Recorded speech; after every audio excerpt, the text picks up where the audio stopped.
Hey guys, I'm back home again for winter break, so it's about time I get back to work on the 316. I really need to get this thing out of here, so I'm going to try and get it running tonight. I can't guarantee it'll happen tonight, but we'll see. So it's in the same spot where you saw it in the last video. Valve covers are off, and the manifolds are all off and everything. We adjusted the valves. The valves were way out of spec. So we got that taken care of, and I got the carburetor back today. I sent it off to a family friend of ours to get rebuilt. It wasn't cheap, but I know it was worth it because this thing just wouldn't run right no matter what I did. He didn't clean the intake manifold, though. I'm not exactly sure why. I could just clean that off. It's not too big of a deal. I'm probably going to have to reseal it with gasket maker or something like that, because what happens with these Onan carburetors is these manifolds they're two halves riveted together. There's a top and a bottom half, and when the seal between those two halves breaks or gets old or worn, it starts sucking air. It's a vacuum leak, and that's what causes these engines to surge. The dreaded Onan surge, as they call it. So if you're not careful, and if that intake isn't sealed properly, that's what can happen. This wasn't surging, so I'm not really worried about it. I don't think he did anything to mess with the intake manifold, so we should be okay. But so I got the spec sheets here for the torque, for the nuts and bolts and everything to put the manifolds back on. I got a bunch of gaskets from John Deere. I ordered them about a month ago, and they finally came in. And for the record, they were not cheap. They were like $60, and that's why. You can't see that. That's why they're so expensive. They're Cummins brand parts, because Cummins makes Onan now. I have to get them through John Deere anyway, but there are 7 different gaskets here. There's intake and exhaust manifold gaskets, and then there's the valve cover gaskets. And those 7 gaskets cost $64. So, one thing I don't like about the Onans, but I think we can all agree that they're ridiculously out of most of our price ranges. But you know what? It's worth it. I think this engine will be up and running, and it'll run stronger than ever once we get it back together. So, so right now I'm going to actually clean I have the valve covers on the table there. I'm actually going to soak them and degrease them and clean them up, and then put those back on, and then we'll get the intake and exhaust manifold mounted up. So, let's get to it.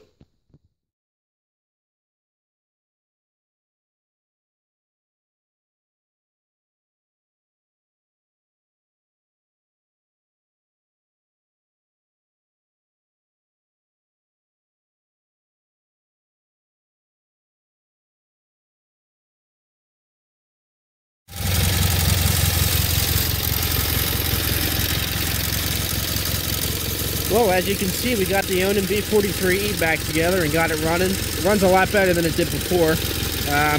We ended up having to take a few steps backwards and fix a couple other things. So basically, I found out that my torque wrench is inaccurate, needs to be recalibrated, because I had torqued those intake and exhaust manifold bolts to the wrong specs. They were way over tight, and my torque wrench gave me the wrong reading, which was... I should have known better, but oh well.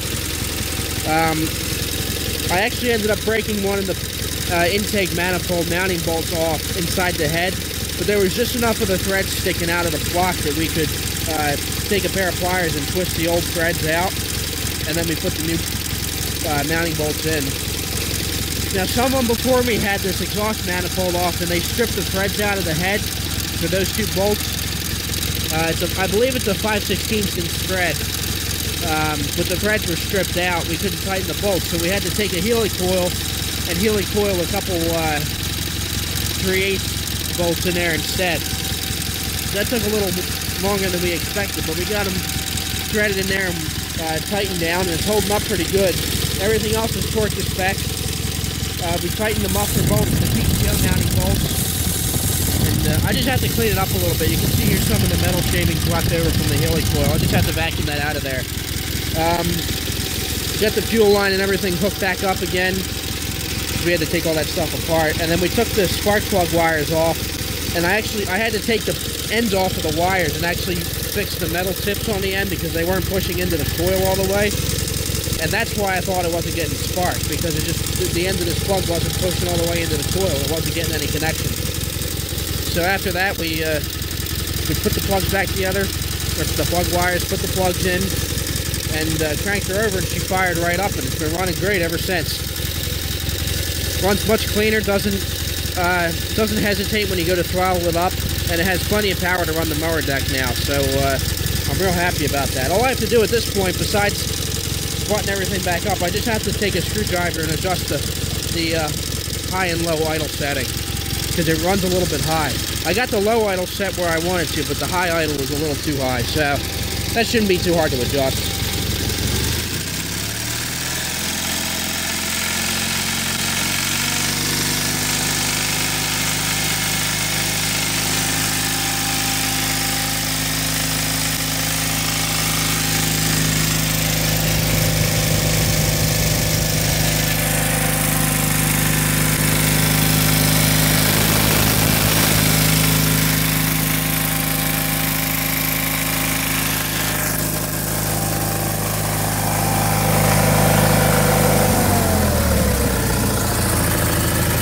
So, let me take a couple hours, and I'll get the engine tins put back on. I'll get the whole thing buttoned back up, and then get the rest of the tractor back together. Okay, I just got a new Samsung Galaxy S7 for Christmas, so this is the first video I'm taking with it. So we'll see how it turns out, see if I like it or not, if I have to go back to my other phone or not. But I took a break from the 316 for a couple days. I've pretty much gotten most of the kinks out of it. The last thing I wanted to do to it was replace the fuel line, because the old fuel line was cracked and it was stuck on the fittings. So I figured I'd replace it before any more fuel leaked out and started a fire or something. So I replaced the fuel line, and then I was having problems with it not getting fuel. So I figured, oh great, the fuel pump's probably shot. But luckily, that wasn't the case. So I put a new line all the way from the tank to the pump, and then a line from the pump to the filter, and the filter to the carburetor. And then all of a sudden it wouldn't get fuel, so I had to reroute the fuel line. I keep everything zip tied just for safety reasons. I kept it zip tied to the wiring harness. They're both very well coated, so it's not like we're gonna have any fuel and electrical issues. The last thing we need is another fire. So I got it zip tied out of the way. I actually had to take the bolts out of the hydraulic lever mount to get in there and make sure that it wasn't interfering with any linkage, like the steering box or the drive shaft, because that's just asking for trouble. So I finally got that taken care of, and that's really the last thing I wanted to do to this tractor. I feel like I take 2 steps forward and 1 step back. Like I fix one thing and another problem comes up. So that's why I dubbed this tractor the 316 from hell, because it turned into a much bigger project than I expected. But the very, very last thing I need to do to it is replace the oil pressure sending unit, which is inside the tin there next to the head. I ordered that. That should be coming in the mail one of these days, and I'll put that on, and then that'll be it, and she'll be up for sale. Now the last thing to do is just button everything back up. So let's get to it.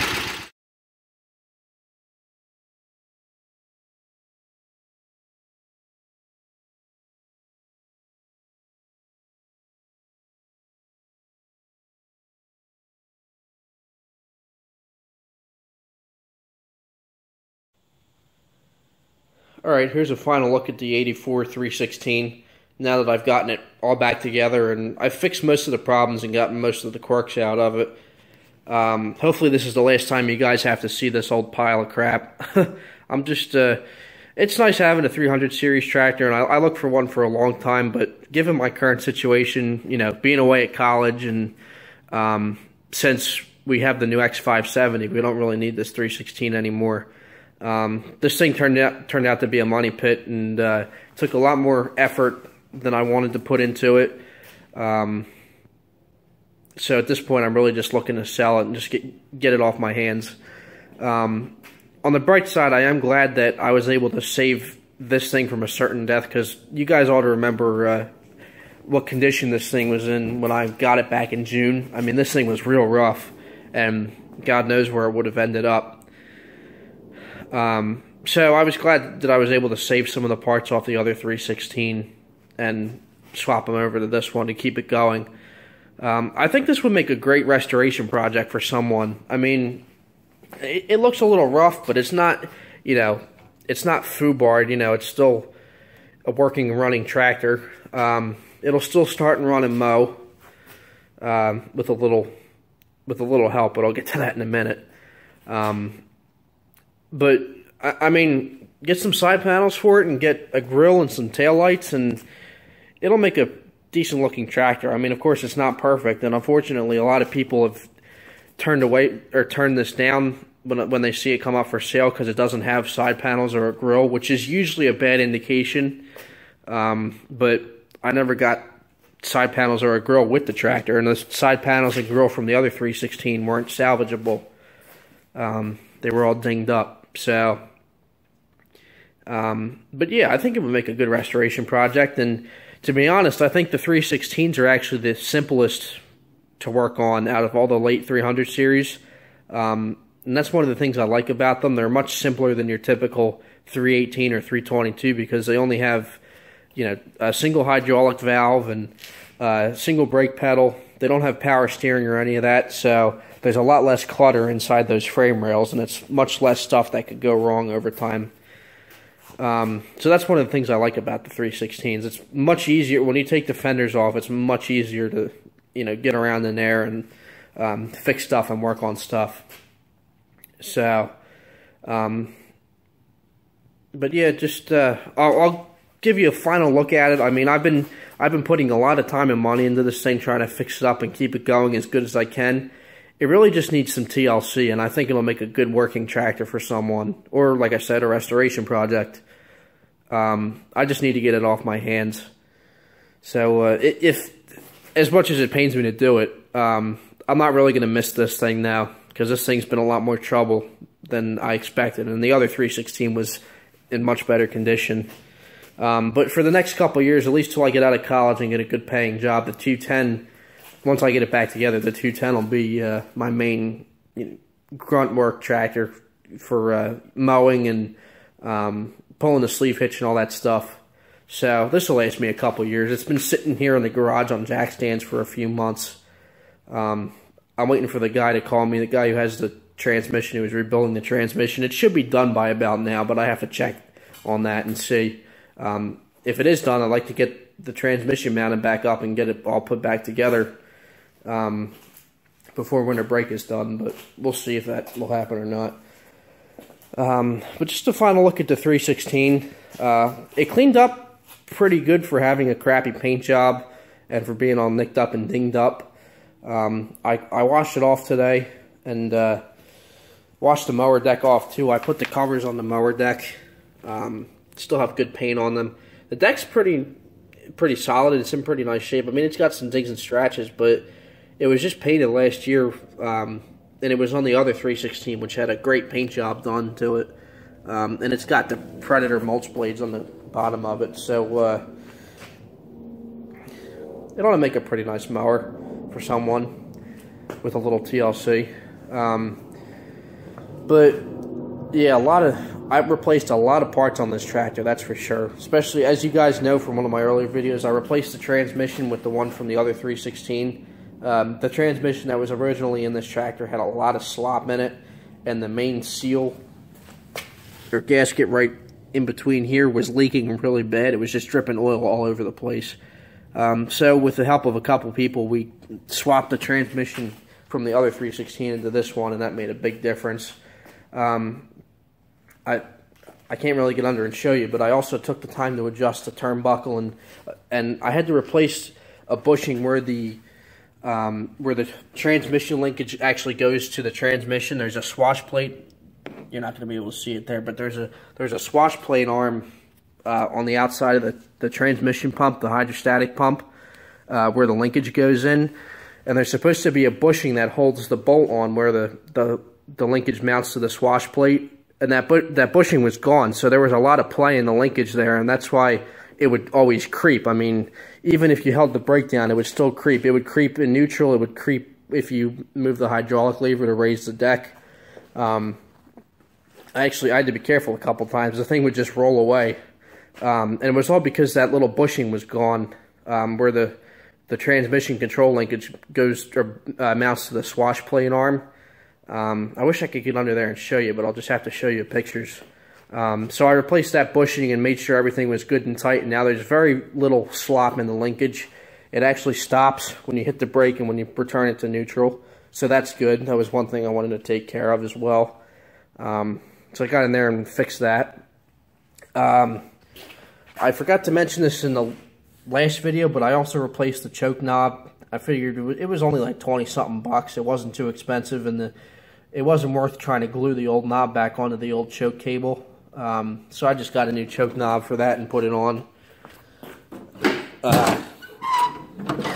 As you know, new battery. I bought a new battery for it the day after I brought it home. New battery and new connectors, because the old connectors were loose and they wouldn't clamp onto the terminals tight.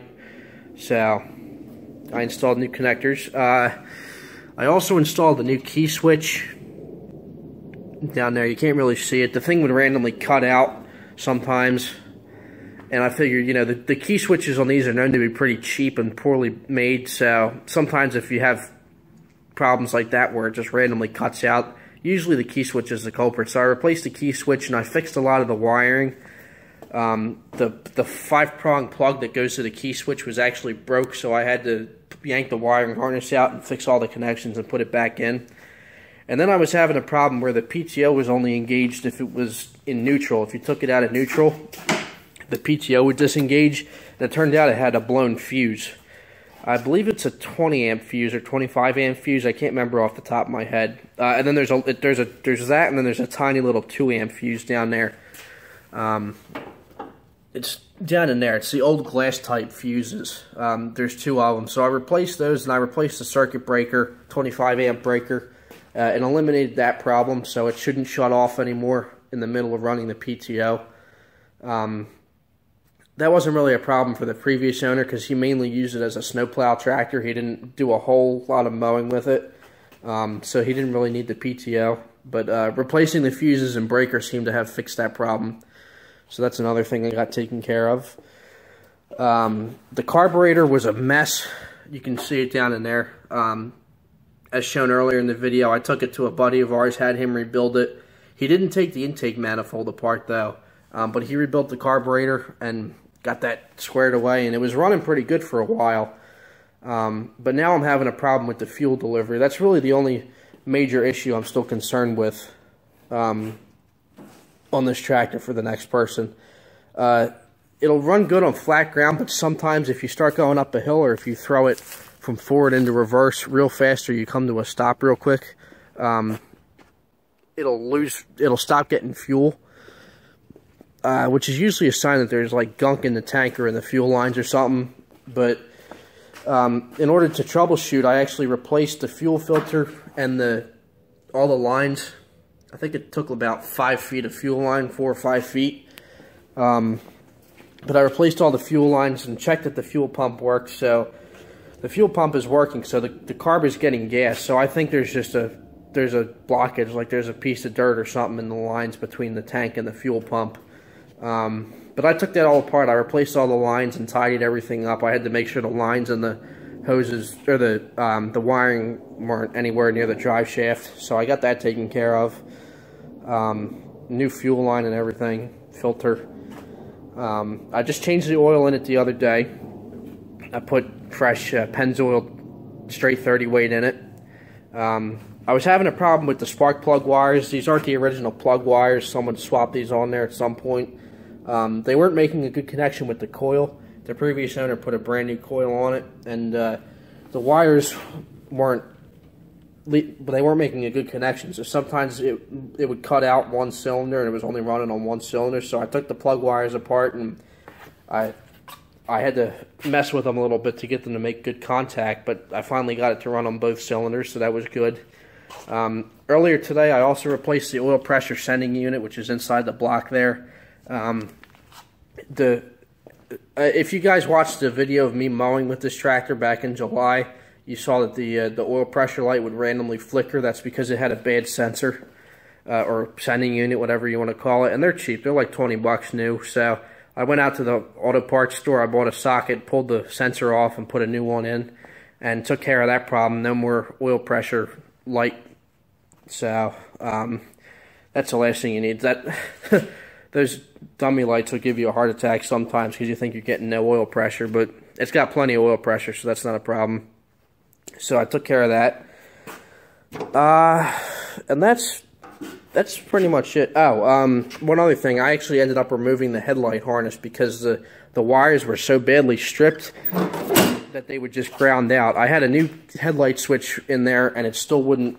I put a new headlight switch in, and I replaced all 3 headlight bulbs, and I put dielectric grease on the terminals on the harness, and made sure the battery was fully charged, and the headlights still wouldn't work, even with new bulbs and a new switch. Then I found out that the headlight wiring harness was shorted out because the wires were grounding out. They had actually chafed and rubbed and got worn through, and someone did a crappy job of trying to tie them back together and make a good connection. So I figured in order to prevent any problems, I might as well just remove it. So if someone wants to buy this tractor and fix it up, it could use a headlight harness, but they can be bought pretty cheap in used condition. Headlight harness and switch. I just figured I'd eliminate the possibility of a crappy harness. So, like I said, a new one can be bought pretty cheap. So, and that's pretty much all there is to say about this tractor. I mean, it'll be sad to see it go, but at the same time, I've put a lot of time and effort into it that I really didn't want to put into this tractor. Because I originally just bought it as a parts tractor for my other 316, but of course plans changed. So it's taken a lot more time and money and effort than I wanted. It seemed like I would fix one problem and then another problem would come up. But in the end, I had a good time working on it. I really tore this thing apart. I was tearing apart all different kinds of things on it and fixing them. And I can say the 300 series are definitely easier to work on than a 200 series. I think a lot of us can attest to that. But I'm going to throw it up for sale on eBay and Craigslist, see if anyone buys it. Like I said, it'll make a good project for someone. I like to see it go to a good home where it can get some TLC and get a few things straightened out with it. I'm going to check the fuel delivery issue one more time just to be sure. It's probably just debris or something in the bottom of the tank. I'm not completely sure. But I'll get that figured out. And then it really just needs some TLC, and that's pretty much it. And like I said before, if they wanted it to be perfect, they could get some side panels and a grill, some headlights and taillights for it. But I'm not going to worry about that. I don't have those on hand. And I need to get this tractor out of here. So if any of you guys are interested in this thing, let me know. And maybe we can work out a deal. At some point, I'd like to bring home my new Cub Cadet 86 that I got off of Cody. So it's not going to stay here year-round, though. I'm going to transport it back and forth between schools, so I'll probably just park it right here in the garage. Oh, I actually just put this in tonight. This is the Near Accord bed liner or bed mat that came out of my pickup. I had a Rhino liner, spray-in bed liner installed a few weeks ago, and that pretty much made the bed mat useless. So I was going to throw it out, but I was trying to figure out another use for it, and I ended up using it as like an oil mat for my little work area here where I keep the tractors parked. So that came in pretty handy. Then I can fit 2 tractors over here, so that's good. So yeah, I'll probably keep the Cub Cadet in here when I have it home. I bought that sleeve hitch for it, so I'll bring my Brindley plow out there and we'll try plowing a little bit with it. I might take it to PA plow day with me, but I'm not sure. But I'll worry about that down the road. Right now, my main focus is getting the 316 sold and then getting the 210 all back together. I'm just waiting for the guy rebuilding the transmission, the guy from our John Deere dealer. I'm waiting for him to give me a call and let me know when it's done. Also, last night, I got a good deal on a hydraulic lift kit for this tractor, so I'm going to be installing that hopefully before winter break is done. I wanted to get a hydraulic lift for this tractor from the start. back, before I planned to buy a 300 series tractor, I thought how cool it would be to have hydraulic lift on my 200 series tractor. So I had it all planned out, but I couldn't come up with the money. And then just the other night, thanks to Weekend Freedom Machines, a guy PM'd me and said, "Oh, I have a hydraulic lift kit that I'll sell you cheap." It's coming out of Canada. He had it listed on eBay, and since I was a member of the forum, he offered it to me for a discount, so I grabbed it. And it's on its way here now from Canada, so I'm hoping maybe I'll get a chance to get the tractor all apart and get the hydraulic lift kit put in before winter break is done, and hopefully before I get the transmission put back in it, because it's much easier to work and get that hydraulic lift cylinder and all the lines mounted up when there's no transmission in it. You see, I'm going to remove the helper spring. Get that out of there. It'll make lifting my Brindley plow much easier during the plow days, because the last thing I need is to have a sore back from 2 days at Pennsylvania plow day from trying to lift and lower the plow all day long. It does get tiring after a while, even with the helper spring, so I figured I'd eliminate the trouble there and upgrade the hydraulic lift. So that's another upgrade I have for this tractor.